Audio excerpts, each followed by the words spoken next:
Bienvenue sur la 15e étape du Tour de France 1988 entre Saint-Girons et Luzardiden.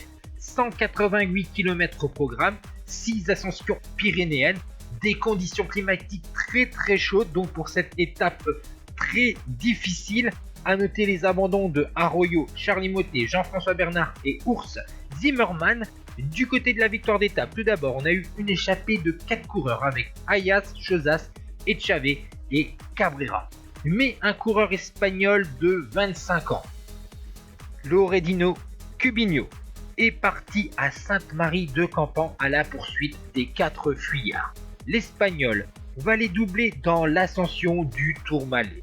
Quatrième de la dernière Vuelta, le coureur de la formation BH va continuer à maintenir une belle avance sur un peloton maillot jaune où on voit notamment Pedro Delgado, vainqueur de l'étape de la veille à Guzenej. Du côté de l'avant de la course, on résiste tandis que derrière on se surveille. On voit notamment Tenisseux, 6ème du classement général, Roux, Boyer, Pinsec, Pinot, Para ou encore d'autres prétendants à la victoire finale, au podium ou au top 10. Ici, c'est la descente du fameux Tourmalet. On va bientôt arriver au pied de la montée de Luzardiden. On va avoir une jonction avec certains coureurs distancés dans le Tourmalet au niveau du groupe maillot jaune, dont un coureur français, Gilbert Duclos-Lassalle, de la formation Z Peugeot, qui va sortir dans la descente et entamer avec une belle avance la montée finale vers Luzardiden. Mais il est très loin, il est à plus de 3 minutes de Cubinho, qui était 29e du classement général, à plus de 29 minutes de Delgado. Derrière, les favoris vont commencer à réaccélérer l'allure au fur et à mesure des kilomètres de l'ascension de Luzardiden. On va distancer des adversaires. On a Roux, Boyer, Pinsec, Pinot, Para, Delgado, Tenisseux au sein de ce groupe des favoris, tandis que Gilbert Duclos-Lassalle s'arrache pour essayer de résister au retour du groupe des favoris, où on voit un Pedro Delgado surveillant tous ses adversaires comme Lucho Herrera par exemple, qui va attaquer plusieurs fois.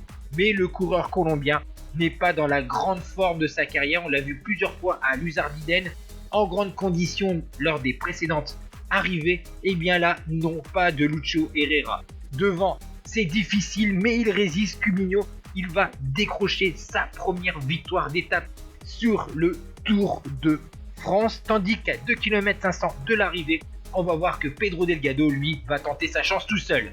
Donc la victoire de Cubinho après 6h20 minutes de course.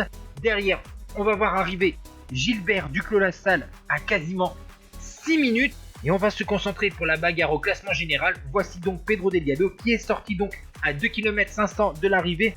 Il va essayer de revenir sur Duclos-Lassalle. Il va finir juste derrière lui à 6 minutes et 2 secondes. Pour les autres prétendants au général, Tenisseux, 6ème du classement général, finit à 6,31 et perd 29 secondes sur Delgado. Pour la 5ème place, c'est Roux, le 2ème du classement général, devant Boyer, Pinsec, Pinot et Para à 6 minutes 40. Et voici donc le classement de cette étape qui arrivait à Luzardiden en 1988. Et le classement général, Delgado creuse l'écart sur Roux, Para, Bauer qui perd encore beaucoup de temps lors de cette étape de montagne et Gert Jan Tenisseux.